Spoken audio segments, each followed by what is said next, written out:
This is Ariel Ben Yashwala, Diane Lions in Camp. First and foremost, I want to give all praise, honor, and glory to the Father, and to the Son, and the Paleo Hebrew tongue. Call Halayim La, Yahweh, Bahasham, Yahweh Shai, Bahasham Ha, Recha, Kodash, Ma'amath. A double honor to the elders and apostles of Great Millstone, who rule well and teach well. A double honor to my elder apostle down here in Lions Den Camp, Bahar one by Yasharallah. And a double honor to the bishop as well, Hanak Sa'an by Yasharallah down here in Lions Den Camp. Uh, uh, the Wada and Shalom to the Akim, the Akwathim and the Bunyim, the brothers, the sisters, and the children who are pushing truth and believe it with sincerity. The Wada and Shalom again. Uh, I was trying to quote this scripture at last camp, and I butchered it, so I wanted to do a little lesson on it. This is Matthew chapter 9.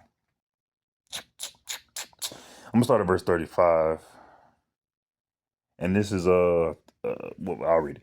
And Yahushua went about all the cities and villages, teaching in their synagogues and preaching the gospel of the kingdom that's to come, that we know of, and healing every sickness and every disease among the people. Right, and that's what we're doing in the spirit.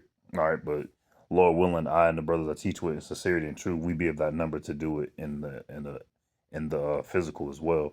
Verse 36.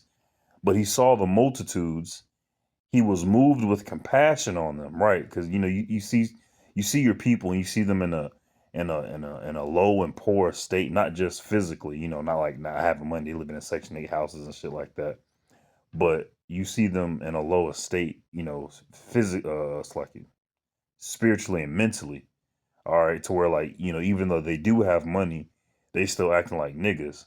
So it's like they're still in a poor state, but ultimately these people came unto him, and they were, sheep who in need of a shepherd.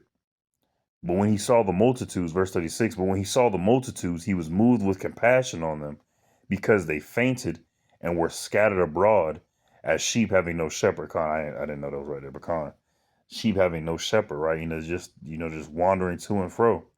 All right. And our people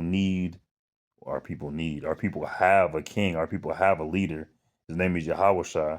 All right. And he gets his power and his rulership from the Father, from his Father, Yahweh. All right. Also our Father as well. Yahweh being our big brother. Verse 37. Then he said unto his disciples, I'm going to take the highlight off of this one so we can see the words off.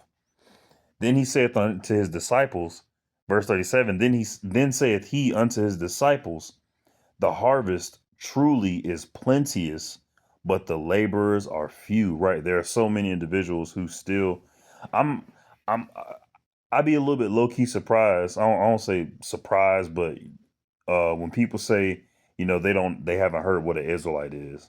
I'm like, oh, really? I thought it was, common knowledge nowadays, but it's not common knowledge. You have pockets of people who have heard, they haven't heard the doctrine, but they've heard I'll say the doctrine of us just, generally being Israelites.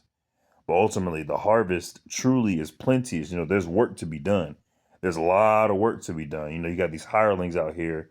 They about to clock out, so they ain't really doing shit. But there's actual work to be done.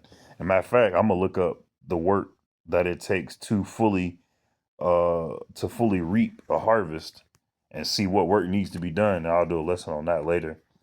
But the laborers are few, but the true and sincere servants and workers of the Lord, there's few of those. That's why it's evident that we have to go out on the highways and byways, teach, preach. Going back to the lesson that the brother Arakah did at the sit down, wisdom uttereth in the streets. We have to keep professing Yahweh Hashem Yahweh Shai, and keep speaking the words of wisdom from the scriptures, so that way we can wake up those laborers and put them on the field, and we can get out of here sooner. Verse 38. Pray ye therefore the Lord of the harvest that he will send forth laborers into his harvest. That's the boots on the ground, man. Boots on the ground for Yahweh Hashem Yahweh Shai. The sooner we can wake up the elect, the sooner, well, not we wake up the elect, you know what I mean?